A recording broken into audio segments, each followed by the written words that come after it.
즐거운 우리 집 8번째, 벌써 8번째입니다. 약속의 땅, 말씀 중심의 가정과 교회라는 제목의 말씀으로 함께 은혜를 나누도록 하겠습니다. 저는 지금 8주간, 그죠? 8주간 즐거운 우리 집이라는 주제로 성경 속 가정과 공동체 여정을 함께 나누고 있습니다. 혹시 기억하시나요? 머릿속에 지금 다 떠오르십니까? 1번부터 8번까지 지금 여호수아까지 왔습니다. 아직 한 2주 정도 더 해야 되지만 여러분, 영적 고아 같던 우리 하나님의 은혜로 구원받았죠? 광야 같은 세상 속에서 텐트를 치고 걷는 동행의 훈련을 받습니다. 마침내 하나님이 약속하신 땅 가나안에 도착한 이야기가 오늘 이야기 전까지 이야기입니다. 그러니까 가나안에 들어왔습니다. 광야 생활을 지나 이제 하나님께서 약속하신 젖과 꿀이 흐르는 기름진 땅에 들어왔습니다. 우리는 흔히 가나안에 들어가 정착하고 번듯한 집을 지으며 그럼 교회도 번성하고 안정을 찾으면 모든 문제가 해결이 될 거라고 믿습니다. 이 고난만 끝나면, 내 집 마련만 하면, 우리 교회가 안정되고 내 삶이 형통해지면 진짜 행복이 찾아올 거야. 이런 생각을 하죠. 그렇습니까? 그런데 오늘 여호수아는 인생의 마지막 순간, 그러니까 이제 이 모든 정복 전쟁이 끝나진 않았지만 하나님께서 그에게 말씀하신 연한이 끝났습니다. 인생의 마지막 순간에 백성들을 모았습니다. 그리고 전혀 다른 경고를 이야기합니다.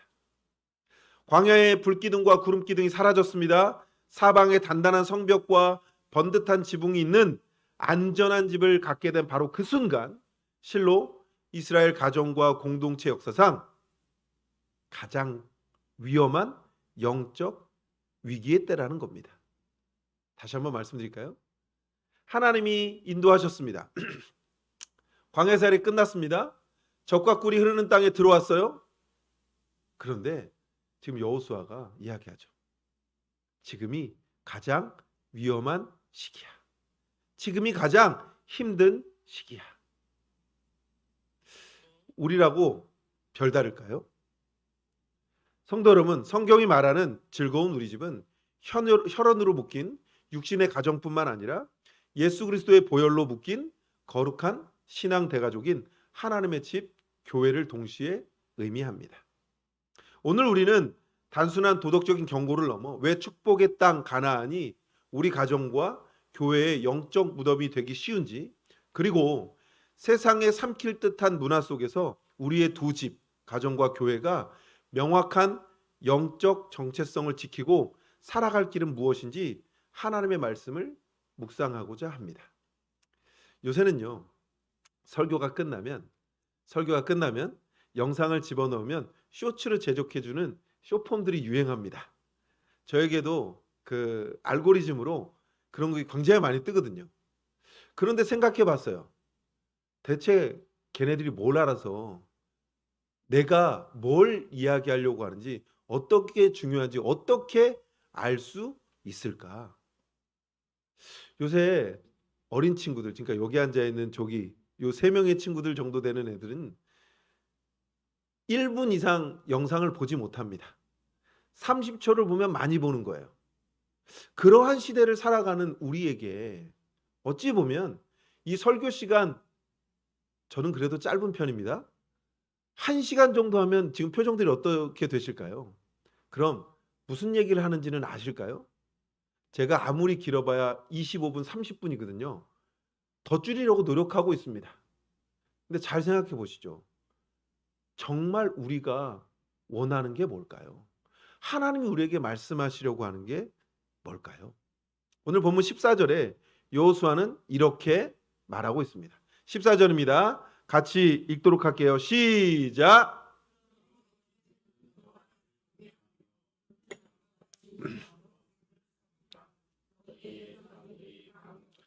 애굽에서 섬기던 신들을 치워버리고 여호와만 섬기라. 아멘.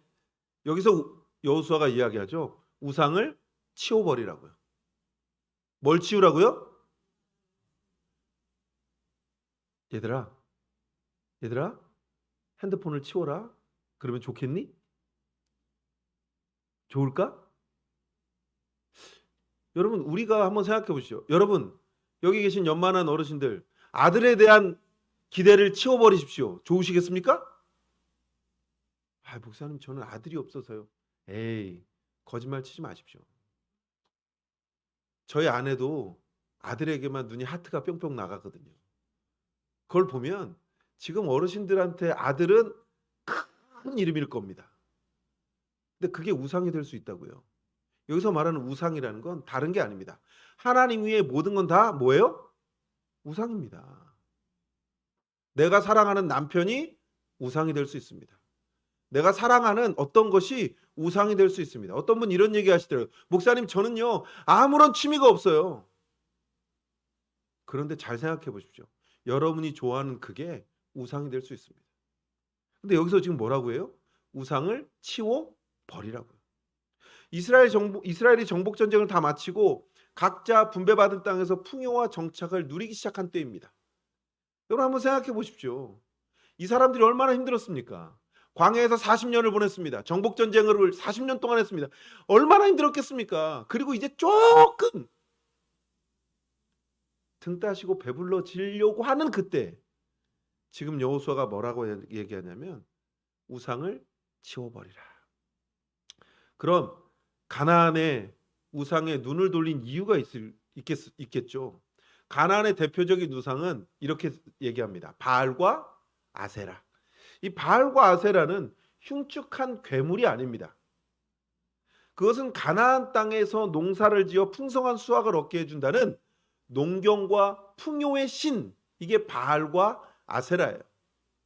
이걸 이 사람들 식으로 얘기하면 이스라엘 백성이 가나안 땅에 들어갔습니다. 그 땅에서 원래 누가 살았어요?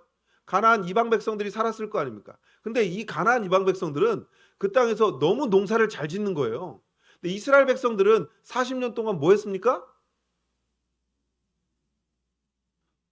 이렇게 쳐다보시면 답이 안 나와요. 40년 동안 뭐 했을까요? 걷기만 했습니다. 여러분, 걷는 데 있어서는 이들이 달인이에요. 근데 뭘 못해요? 농사를 못 지어요. 가나안 땅이 어떤지 몰라요. 그러니까 가면 뭐 했을까요? 실패를 합니다. 제가 아는 어떤 분은요, 농사를 한 20년 지었는데 아직도 농사를 망해요. 이게 땅의 문제인지 뭐의 문제인지 모르지만 이 농사가 안 돼요. 그러니까 이게 농사가 그만큼 어렵습니다. 지금 이스라엘 백성들이 40년 동안 뭐만 잘했다고요? 네, 걷는 훈련만 했어요. 그러니까 뭘 못합니까? 농사 짓는 방법을 몰라요. 그런데 지금 가나안 땅에 들어가니까 이 사람들은 뭐예요? 풍요롭거든요. 정탐꾼이 갔을 때 어떤 포도를 봤어요? 대급박만한 포도요. 네. 그런 포도를 보니까 이 사람들 뭔가 잘하는데? 봤더니 뭘 하냐면 농사가 끝나고 나면 바알과 아세라를 섬기는 거예요. 근데 그게 뭐 별 문제가 없어 보이는 거죠. 그러니까 이스라엘 백성들도 뭐 하냐면 하나님을 믿습니다. 이들에게 하나님이 사라진 적이 없어요. 하나님을 믿지만 바알과 아세라 신도 그냥 마음속에 그냥 담아두는 거예요. 이게 최첨단 라이프 스타일이자 성공 방정식이었던 거죠. 광야에서는 내 힘으로 할 수 있는 게 아무것도 없습니다. 매일 아침 하나님이 만나를 주셔야 되고 구름 기둥이 움직여야 길을 걷습니다. 내 무력함을 알기 때문에 날마다 무릎을 꿇죠. 내가 할 수 있는 게 없으니까 하나님밖에 바라볼 게 없습니다. 그런데 가나안에 들어와서 집을 짓고 시스템을 갖춰 살다 보니 내 노력과 가나안의 방식을 따를 때 통장 잔고가 쌓이고 창고가 채워지는 경험을 하게 되는 겁니다. 바로 이때 뭐가 찾아올까요? 은혜의 망각이 찾아옵니다. 하나님이 없어도 내 집과 직장, 우리 교회 시스템이 나를 지켜줄 수 있겠구나라고 하는 영적 착각에 일어나세요. 절 보세요. 자꾸 밑에를 보지 말고 영적 착각에 빠지게 되는 겁니다. 다시 한번 말씀드릴까요? 여러분 잘 생각해 보십시오. 우리도 한번 우리의 삶을 한번 생각해 봅시다. 여러분 예배 끝나고 모여서 어떤 얘기 하실까요? 좋은 얘기 하겠죠. 세상적인 뭐 교회 얘기도 할 겁니다. 근데 여러분의 얘기에 70% 이상이 뭘까요? 나이 드신 분들은 이제 건강 이야기 하실 거고요. 그리고 지금 돈을 열심히 벌어야 되는 분들은 뭐 얘기할까요? 주식 얘기할 거고 어떻게 하면 돈을 벌지. 제가 지난번에 얘기했죠. 재개발 그 설명회 갔더니 사람들이 모여 있는데 그 숭실대 강당이 가득 찼습니다. 거기 모여서 계속 무슨 얘기하냐면 너희 집은 몇 평이야? 우리는 얼마를 내야 돼? 그럼 얼마를 벌 수 있어? 그 얘기만 계속 하는 거예요. 근데 잘 생각해 보면 교회 안에서도 그게 여전히 일어나는 일입니다. 하나님을 섬기러 말씀을 들으러 왔는데 말씀이 끝나고 난 뒤에 그 말씀에 대한 묵상이 아니라 어떤 이야기예요? 어떻게 하면 잘 살까? 어떻게 하면 더 건강해질까? 어떻게 하면 근데 이렇게 얘기하는 분들이 있습니다. 목사님 그게 뭐 어때요? 사람들이 모이는데 그게 뭐 어때요? 괜찮죠. 나쁘지 않습니다. 그런데 뭐가 빠져 있어요? 하나님의 은혜로 우리가 받은 건 빠져 있어요. 그리고 뭐만 기억해요? 자꾸만 바알과 아세라만 기억하는 겁니다. 내 안에 있는 것만 기억하는 거죠. 사랑하는 성도 여러분, 교회가 규모가 커지고 편의시설과 프로그램이 잘 갖춰지면 성령의 임재가 일어날 것 같나요? 기도하는 사람이 많아질 것 같습니까? 아니요. 그렇지 않는 것 같습니다. 우리 교회가 지금 이렇지만 뭐 몇 년 지나 하나님의 은혜를 주셔서 교회가 커지고 이 안에 사람도 많아지고 시스템이 많아지고 방이 많아지면 방이 많아질수록 어떻게 될까요? 서로 모르는 사람들이 많아지죠. 그리고 어떻게 될까요? 서로 하나님에 대한 이야기보다 서로 다른 이야기를 하는 그런 공동체가 될 수도 있습니다. 고난이 없어서 망하는 가정과 교회는 없습니다. 오히려 축복이 일상이 되고 안락함이 삶을 지배할 때 하나님을 향한 야성이 사라져서 영혼이 잠들기 때문에 망하는 겁니다. 우리 가정과 교회가 받은 축복 뒤에 숨은 이 은혜의 망각을 우리는 철저히 경계할 수 있어야 하는 겁니다. 뭘 경계하라고요? 은혜의 망각. 두 번째는 본문 15절 상반절에 나오는 이야기인데요. 여호수아는 백성들의 뼈를 때리는 명확한 질문을 던집니다. 제가 읽어드릴게요. 만일 여호와를 섬기는 것이 너희에게 좋지 않게 보이거든 너희는 섬길 자를 오늘 택하라 이렇게 돼 있어요. 여호수아가 오늘 택하라 이렇게 강하게 압박하는 이유가 있습니다. 그건 백성들이 양다리를 걸치고 있기 때문입니다. 그들은 하나님도 섬기고 가나안에 풍요를 주는 바알도 함께 섬기며 양쪽의 유익을 다 누리고 싶어 했습니다. 오늘날 우리 크리스찬들의 모습과 너무 똑같지 않습니까? 여러분 목스박이라는 영화 보셨어요? 목스박? 목사 스님 박수무당 해가지고 목스박이래요. 이게 뭐 이렇게 사람들이 많이 아는 영화는 아닌데 이 영화를 보면 그래요. 깡패가 그 사람들을 피해서 한 사람은 교회로 한 사람은 절로 피해요. 그리고 거기에 나오는 형사는 박수무당이 됩니다. 그래서 이 세 사람이 대동단결해서 이전에 있었던 복수를 하는 그런 영화인데 제가 이걸 보면서 재미는 있지만 저는 이런 생각을 했어요. 어쩌다가 종교가 어쩌다가 기독교가 어쩌다가 하나님을 믿는 게 참 저렇게 말되지 않는 이야기로 이야기가 되는 걸까? 사람들은 그냥 웃으면서 넘기는 이야기지만 거기 나오는 목사라고 얘기하는 그 배우가 연기하는 게 이래요. 진짜 목사는 다 나쁜 놈이에요. 그리고 그 깡패가 진정한 목사가 되는 그런 이야기예요. 그걸 보면서 목사로서 가슴이 아팠어요. 이 이야기는 우리를 시사하는 것과 비슷하죠. 교회가 정말 교회다운 모습들이 사라져버린 거죠. 교회에 누가 모이냐면 동네에 껄렁껄렁한 양아치들이 모여서 담배 피고 술 마시고 그냥 지들끼리 노는 장소가 된 거예요. 여러분 이게 나쁜 건 아닙니다. 그럴 수도 있죠. 그런데 한번 생각해 보시죠. 정작 예배드리고 말씀이 살아나고 하나님의 은혜를 경험해야 되는 교회가 그런 건 다 사라진 채 어찌 보면 세상이 말하는 그러한 모습으로 변질되고 있는 것은 아닐지. 그렇다면 그 이유는 우리의 양다리일 수 있다는 겁니다. 우리의 지금 현실을 꼬집고 있는 것과 비견 다를 바가 없는 거죠. 오늘날 우리 크리스찬들의 모습은 어떻습니까? 주일에는 거룩한 성도이지만 집 현관문을 열고 들어서는 순간 세상과 똑같은 가치관으로 살아가진 않습니까? 우리의 주제 대화가 온통 부동산, 주식, 자녀의 성적, 세상적 성공 아닐까요?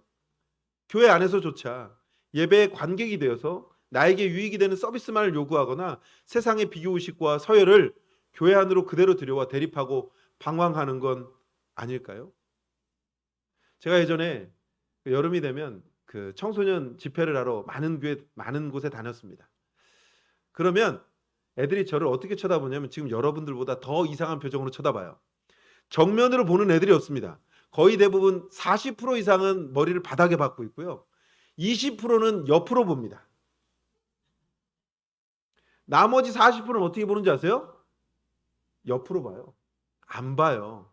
그럼 저는 누구를 보면서 설교하냐면 20% 보고 설교합니다. 설교하다 보면 이렇게 있던 애들이 조금씩 돌아와요. 그러다 제가 이제 강한 이야기를 하면 머리를 박고 있던 40%가 돌아옵니다. 그럼 나머지 40%는요. 끝까지 안 돌아옵니다. 근데 제가 그 친구들한테 제가 이렇게 설교하지 않고요. 제가 원래 유명합니다. 돌아다니면서 설교하기로. 강대상에서 설교해 본 적이 거의 없어요. 근데 그때마다 제가 했던 얘기가 있어요. 왜 자꾸만 사람들은 교회가 고리타분한다라고 생각하느냐. 이 강대상 때문이라고. 이 강대상이 여러분과 우리 사이를 멀게 하는 거라고. 신앙이 우리를 자꾸 멀게 하는 이유는 뭔지 아세요? 하나님 먼 곳에 있다고 생각하는 거거든요. 그리고 여기를 뭐라고 생각하냐면 여러분들과 이 강대상의 거리만큼의 중립지대라고 생각합니다. 한번 생각해 보시죠. 신앙의 중립지대가 있을까요? 하나님의 말씀이 우리 가정과 교회를 지배하지 않으면 죄송하지만 중립지대는 없습니다. 세상의 문화가 자동적으로 우리 삶의 자리를 지배할 수밖에 없습니다. 세상 문화는 결코 진공 상태를 허용하지 않습니다. 하나님의 자리가 빠지면 그곳에 무조건 세상 자리가 차지하게 됩니다. 여기서 지금 여호수아가 오늘 택하라라고 말하는 건 다른 게 아니라 우리의 가정과 교회라는 영적 처소에서 과연 누구의 이야기가 지배할 것인가라는 이 선택의 촉구라는 겁니다. 하나님을 믿는 사람들의 입에서 어떤 이야기가 나올 것인가? 세상이 말하는 스펙과 성공의 스토리일까요? 아니면 하나님의 말씀이 이끄는 구원과 은혜의 스토리가 나올까요? 머뭇거림을 끝내고 매일 하나님의 말씀을 선택하는 명확한 결단이 우리 가정과 교회에 선포되기를 주의 이름으로 소망합니다. 우리가 그걸 택해야 되는 겁니다. 마지막으로 세 번째는 15절 하반절인데요. 백성이 머뭇거릴 때 여호수아는 마침내 이런 선포를 합니다. 함께 읽습니다. 시작. 이거 다음. 같이 읽겠습니다. 시작. 오직 나와 내 집은 여호와를 섬기겠노라 하니. 아멘. 여기서 우리가 주목해야 될 단어가 하나 있습니다. 뭐냐면 오직 나와입니다. 오직 나와. 오직 나라는 겁니다. 여호수아는 너희 자녀들아 백성들아 똑바로 해라 이렇게 말하지 않습니다. 영적 책임을 타인에게 떠넘기지 않죠. 공동체의 지도자이자 한 가정의 영적 가장으로서 다른 누구도 아니라 내 자신이 먼저 하나님 앞에 똑바로 서겠다는 철저한 자기결단입니다. 오늘날 저를 비롯한 많은 부모들이 자녀의 신앙 방황을 걱정합니다. 교회 지도자나 교사들이 다음 세대와 교회의 약화에 대해 탄식합니다. 그런 거에 비하면 우리는 참 감사합니다. 오늘 고사님이 기도하셨지만 다음 세대를 위해서 기도하는 걸 보면 우리는 아직 희망이 있습니다. 근데 진짜 문제는 외부 환경이 아니죠. 자녀와 성도들에게 삶으로 증명된 리더의 진짜 신앙이 보이지 않는다는 점입니다. 제가 예전에 모셨던 그 군대에서 지휘관은, 이분은 제 두 분을 섬겼는데 한 분은요, 모든 일을 다 밑에 사람에게 밀어요. 이분이 앞에 나서서 한 적이 없어요. 제가 행정개원이었기 때문에 행정일을 하면 모든 건 다 행정보고관이 합니다. 뭐 훈련을 나가도 이분은 앞에서 나오는 게 아니라, 저 수송대였기 때문에 항상 뒤에서 찝차를 타고 옵니다. 그러니까 훈련을 받을 때마다 불만이 많아요. "아유 우리는 맨날 걷는데." 수송대가 걷지 않거든요. 근데 맨날 걷는데 대장님은 맨날 저 차 타고 온다고. 근데 그다음에 오신 분은요, 참 군인이셨습니다. 참 군인. 모든 훈련에 제일 앞장서고요. 자기 일을 남에게 밀어본 적이 없어요. 제가 그 중대에 있는 동안 그 1 년이 가장 재밌었어요. 제가 그걸 보면서 느낀 게 뭐냐면, 리더가 앞장서서 하는 것만큼 중요한 게 없더라고요. 제가 많은 목사님들을 모셨지만 제가 지금까지도 참 좋아하는 목사님들은 늘 그랬던 목사님입니다. 목사님도 그렇고 회사에서 상사도 그랬습니다. 사랑하는 성도 여러분, 우린 다 알고 있어요. 어떻게 해야 사람들이 따라오는지, 어떻게 해야 사람들이 내 모습을 바라보는지. 여러분의 삶을 한번 보십시오. 지금 우리의 삶을 한번 계속해서 내려다 보십시오. 자녀들이 왜 신앙으로 안 나오는 것 같습니까? 죄송한 얘기인데 그건 여러분들의 신앙이, 죄송하지만 조금 잘못될 수도 있습니다. 제가 여기서 다 잘못됐다고 말씀 안 드렸어요? 혹시 우리 어르신들 목사님이 오늘은 말이야 교회 갔더니 다 잘못됐대. 아니요. 조금. 그러니까 우리도 뭐 하고 있는 거예요? 양다리를 걸친 거죠. 아이들에게 신앙을 얘기하지만 한쪽으로는 뭐예요? 세상적인 성공도 이야기하는 거죠. 그러니까 아직 어린 아이들이 뭐예요? 갈팡질팡하는 겁니다. 어떻게 해야 될지 갈피를 못 잡는 거예요. 하나만 얘기해 주면 될 텐데 세상적으로 성공하든지 교회를 열심히 다니든지. 근데 우리는 자꾸만 뭐예요? 양다리를 걸치는 거죠. 그러니까 아이들이, 자녀들이 자기들이 머리가 굵어지면 교회를 안 나오는 거죠. 부모님, 우리 엄마도 우리 아버지도 계속적으로 세상적인 이야기만 했는데 내가 굳이 교회 나간다고 뭐가 달라지겠어? 사랑하는 성도 여러분, 리더는 다른 게 아닙니다. 말씀 중심의 삶을 살아낼 때, 영적 정체성을 선포할 때 우리의 가정과 교회는 세상의 어떤 거센 풍파도 뚫고 나가는 거룩한 방주가 될 줄로 믿습니다. 이건 정답이에요. 이건 정답입니다. 이건 제가 살아본 결과, 아직 더 살아갈 날이 많지만 그런 것 같더라고요. 저는 고등학교 때 노는 게 너무 재밌었습니다. 재밌죠. 고등학교 때 노는 게 재밌으면 대학을 가겠다는 말일까요? 근데 고등학교 때 너무 재밌었습니다. 이거 우리 어머니가 보면 안 되는데. 근데 항상 제 머릿속에 있는 생각은 뭐냐면 집에는 들어가야지. 저희 어머니 집에 안 들어오면 슬퍼하시거든요. 집에는 들어갔습니다. 그리고 교회는 빠지지 않았습니다. 그게 제가 저희 어머니한테 해드릴 수 있는 최소한의 예의였습니다. 제가 지난번에 말씀드렸죠? 제가 그래도 이 틀 안을 벗어나지 않았던 건 저희 어머니의 기도, 저희 어머니의 눈물의 기도였다고. 저희 어머니는 저한테 공부하라고 한 적이 별로 없습니다. 제가 공부를 잘하든 못하든 별 신경 안 쓰셨습니다. 고민은 하셨겠죠. 근데 저한테 공부하라고 다그치고 공부가 잘못됐다라고 얘기한 적 없습니다. 유일하게 딱 하는 게 뭐냐면 교회 빠지면 모든 걸 끊겠다였습니다. 지금까지도 여전히 똑같습니다.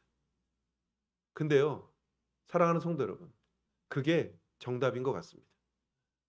그게 우리 삶을, 어찌 보면 내 자녀들의 삶을, 여러분들의 손주들의 삶을 하나님의 그 틀 안에서 벗어나지 않게 하는 가장 좋은 기회인 것 같습니다. 말씀을 정리해 볼까요? 사랑하는 성도 여러분, 오늘 여호수아의 격정적인 설교를 이스라엘 백성들이 드렸습니다. 그리고는요, 온 마음이 찔렸어요. 그리고 이렇게 외칩니다. 16절 말씀입니다. 같이 읽겠습니다. 시작.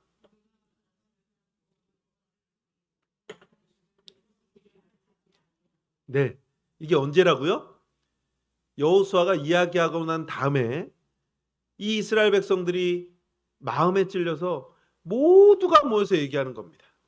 그리고 그들은 세겜 땅에서 큰 돌을 가져다가 하나님의 성소 곁 상수리 나무 아래에 세우고 이 돌을 볼 때마다 오늘의 결단을 기억하자며 언약을 맺은 겁니다. 오늘 성령님께서 우리 화려한 세상 한복판에 살아가는 우리 가정과 교회를 향해 이렇게 질문하십니다. 여러분의 가정과 교회를 지배하고 있는 스토리는, 이야기는 세상의 가치관입니까? 하나님의 말씀입니까? 돈이 우상이 되고 성공이 종교가 된 가나안 같은 이 세상 속에 우리의 육적 가정과 영적 집인 교회가 영원한 천국의 참된 모델하우스로 세워지기 위해서 우리는 이런 결단을 해야 됩니다. 첫 번째는 가정과 교회 공동체 안에서 언어와 대화의 문화를 바꾸어 보십시오. 여러분의 언어와 대화의 문화가 바뀌지 않는 한 사람들은 교회로 들어오지 않을 겁니다. 교회가 세상에서 전도하는 건 죄송하지만 이제 어렵다 못해 정말 낙타가 바늘기로 들어가는 것보다 어려운 게 전도입니다. 제가 아는 교회는 성도가 한 500명 되는데 전도돼서 오는 성도가 단 한 명도 없답니다. 웃기죠? 그 교회가 전도를 일주일에 3번 합니다. 커피 전도, 뭐 여러 가지 노방 전도까지 해서 몇 번을 하는데 그 교회에 그걸로 전도되어 오는 성도가 그 목사님이 부임하신 지 10년 됐는데 10년 동안 단 한 명도 없었답니다. 그럼 이렇게 얘기하죠. 그 교회가 문제네요. 근데요, 그 교회가 다른 거 안 하고요. 부모님들 모임을 해요. 일주일에 한 번, 토요일 날. 부모님들이 그러니까 이제 어린이부나 뭐 이런 부모님들 모임을 하는데 그 부모님 모임에 빈방석을 놓고 VIP를 초대하는 모임을 한 달에 한 번씩 합니다. 근데요, 그 모임으로 초대되어 온 성도가 1년에 40명에서 50명 된답니다. 그 자리에서 무슨 얘기 할까요? 언어와 대화의 문화가 바뀌는 거죠. 모이면 그냥 가식적인 우리들의 이야기하는 게 아니라 그 안에서 축복을 나누고 하나님의 말씀을 나누니 그 초대된 사람이 교회를 등록하는 겁니다. 무슨 말씀인지 아시겠습니까? 모이면 남에게 좀 교회 안에 이런 문화가 있습니다. 내가 안 하고 자꾸 남에게 뭔가를 시키고 이야기를 해요. 그러지 마세요. 여러분 스스로가 남을 섬길 줄 알아야 다른 분이 교회 왔을 때 이 섬기는 모습을 보면 이 공동체가 참된 공동체를 느낄 수 있습니다. 제가 늘 하는 얘기 있죠? 내가 힘들면 누구도 힘들어요? 남도 힘든 겁니다. 이 언어와 대화의 문화가 바뀌지 않으면 하나님의 은혜와 감사가 나눠지지 않으면 은혜를 나누는 고백이 가나안의 우상을 깨뜨리는 겁니다. 두 번째는 부모와 영적 리더가 먼저 은혜의 제단을 세우시기를 소망합니다. 누군가에게 의무를 강요하기 전에 부모가 먼저 집에서 조용히 말씀과 성경을 펴고 기도하는 모습을 보여주십시오. 한동안 집안에 TV를 없애는 게 유행이었습니다. 아세요? 아이들의 공부를 위해서 TV를 없앤대요. 그러니까 아버지들이 집에서 할 게 없으니까 자꾸 낚시하러 다니고 밖으로 돌아다니다가 어머님들이 요새 다시 집에 TV를 놓는 게 문화라고 얘기하더라고요. 남편을 끌어안치기 위해서. 여러분 TV 없애면 아이들이 공부할 것 같죠? 안 그렇더라고요. 그냥 TV 두세요. 근데 부모님이 책을 보는 훈련, 좀 앉아서 대화하는 훈련 하면 아이들이 방으로 안 들어갑니다. 각자 방에 문을 닫기 시작할 때가 언제입니까? 부모가 자기들만의 이야기를 하면 아이들이 섞이지 못하는 겁니다. 조용하게 내가 아이들에게 본을 보여주는 게 목적이 아니라 내 스스로가 하나님 앞에서 어떻게 살아갈까 고민하면 점차 따라오게 될 수밖에 없는 거죠. 저는 우리 교회 직분자들에게 좀 요청합니다. 여러분들이 예배 자리를 좀 잘 지키시고 성도를 위해 눈물로 중보하는 영적 재단을 좀 만들어 보십시오. 제가 앞에서도 말씀드렸지만 예배 시간을 좀 지키세요. 예배 시간 10분 전에는 앉아 있어야죠. 그래야 외부에서 사람들이 와도 이 교회는 예배 드리는 교회다 하지, 예배 시간이 됐는데도 문 벌컥벌컥으로 들어오고 그러면 교회가 온전하게 가지 못합니다. 사랑하는 성도 여러분, 우리에게 예배보다 중요한 건 없습니다. 우리에게 하나님보다 중요한 건 없습니다. 그걸 기억하시는 우리 성도님들 되시길 주의 이름으로 소망합니다. 세상의 안락함에 영혼을 빼앗기지 마십시오. 오늘 여호수아가 말했듯 오직 나와 내 집은 여호와를 섬기겠노라 당당히 선포하시며 가정과 교회가 말씀으로 일어나셔서 이 땅에 천국의 기쁨을 보여주는 진짜 즐거운 우리 집으로 거듭나시는 사랑하는 성도님들의 가정과 우리 영웅교회 되기를 주의 이름으로 축복합니다.